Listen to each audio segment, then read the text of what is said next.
Then after mandub is makruh, which means disliked or undesirable. And if something is undesirable, if I do it, I'm what? Am I subjected to punishment? No, but you're rewarded for leaving it. Right, you're not punished, right? But you're rewarded for. You're rewarded for what? For leaving it. For leaving it, for abandoning that action. So if you keep doing it, you get punished. Right. Well, you could. If you keep doing it and it, becomes more severe, right? Exactly.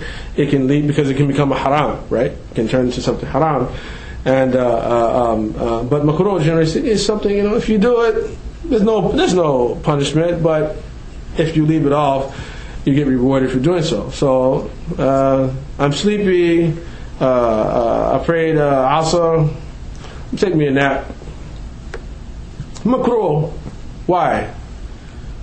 Why is it disliked to sleep after Asr? Take a nap. Who would think why? You might miss Maghrib? You might miss Maghrib, right? Well, you might miss Isha also. Same thing. Go to sleep after Maghrib. Same thing. Makruh. Because if you sleep after Maghrib, you might miss Isha and don't wake up until after Fajr. That's all. Is it haram? No, I don't have to stay up. If I'm sleeping, I take a nap. If I wake up too late, then the Prophet said, "Man nama ala salati aw nasiyaha falyusalliha idha dhakaraha." That if you sleep past prayer or if you forget it, then pray when you remember. My intention was to get up, but I was tired. I was sleeping. So it's better. I get reward if I don't get to go to sleep, perhaps, but I don't have to worry about committing a sin if I do so. And then another example is another fifth category is mubah, which is sometimes translated as permissible, sometimes translated as neutral, which means what? That it's the type of action. If you do it, there's no reward, and if you do it, there's no punishment. If you don't do it, there's no reward. If you don't do it, you're right. Yeah, so. So either it's neutral. It's like so if I do it, mubah, right? Mubah, right? Yeah, okay. No reward, no punishment. Unless you tell me, "Oh, this hurting my eye," and I say, "Well, it is." It may turn into makruh, and it might turn into haram. That's something different.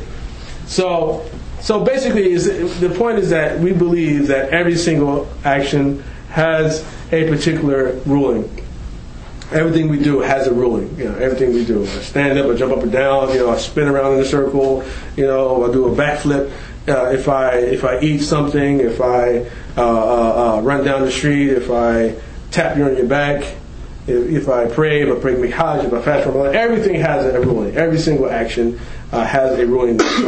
And in studying fiqh from the perspective of Imam Malik and Anas, we are studying Imam Malik's interpretation of the Quran and Sunnah, you can say. There's his interpretation of Quran and Sunnah. And there's certain principles that distinguish each particular method from the other. And so Imam Malik was, as we know, is Malik ibn Anas ibn Malik Asbahi, referred to as Imam al-Dar al-Hijra, the Imam of the abode of migration. Imam Malik is believed to have, he was the Imam of his time, whose greatness is believed to have been foretold by the Prophet ﷺ. And he's one of the four Imams. In the Hadith, the Prophet ﷺ said that a day would come when people would beat the livers of their riding beasts or their camels in search of knowledge, and they won't find anyone more knowledgeable than the scholar of Medina. And the scholars of Imam Malik's time, they said that was him. And so it was almost a point of consensus. There was some scholars say it was another scholar, but most of them said that it was a reference to Imam Malik. And so Imam Malik ibn Anas he had the virtue of being the first scholar to publish a successful hadith work, which has been preserved for us until the present day, the Muwatta. That Imam Malik was part of a contingent of scholars during his time who had responded to a request by the Khalifa Umar ibn Abdul Aziz to collect the hadith and to codify them and to classify them under the different categories of Islamic jurisprudence. Imam Malik himself was part of a second contingent, the initial contingent, which concerned only with gathering the hadith without being concerned too much with whether or not they were authentic or whether or not some of them were attributed to the Prophet or attributed to the Tabi'een or to the Sahaba. All of them were mixed together, like Ibn Shihab al-Zuhri.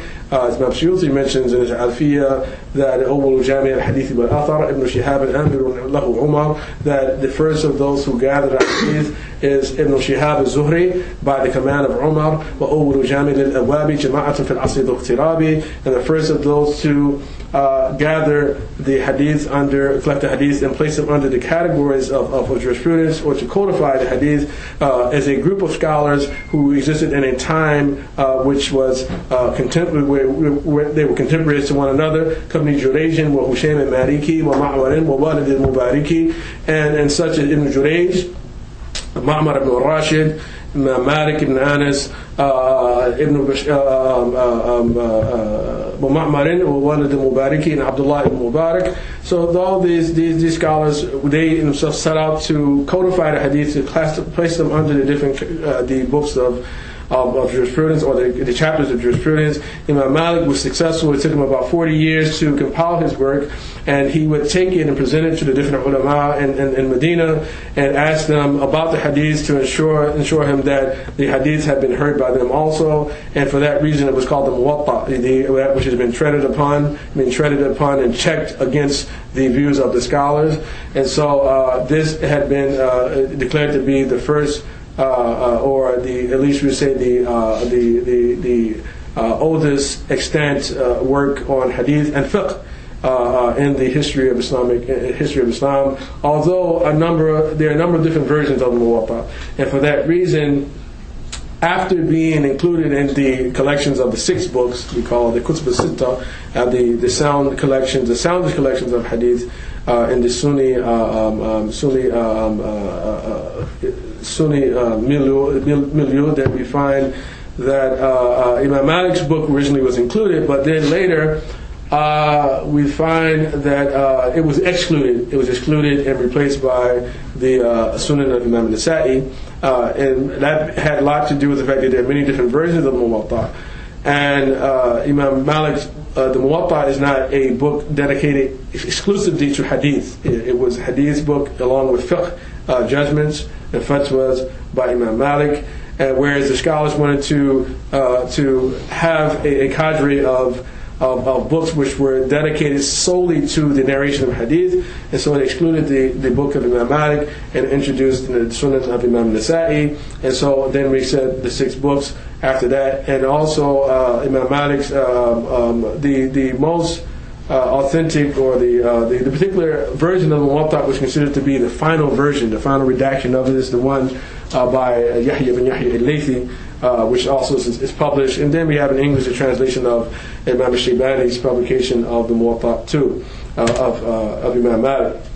Now Imam Malik's madhab is built upon, relies very much upon the living sunnah, the living sunnah of Medina. Scholars of old, they had different criteria for determining what is a valid sunnah. The scholars of hadith, of course, were of the view that no sunnah is valid unless it comes in the form of a report, where every claim of sunnah had to be substantiated or corroborated by a report, what we call hadith. And because of that, the term sunnah started to be equated with the word hadith, and then amongst the masses of the people too, they started to confuse between sunnah and the words of the Prophet, and sunnah as being synonymous with the word hadith, which actually was the way that the scholars of hadith defined sunnah. Or they made them synonymous with one another. So when the Prophet says sunnah, he means his way, he means his behavior, his normative practices and things like that.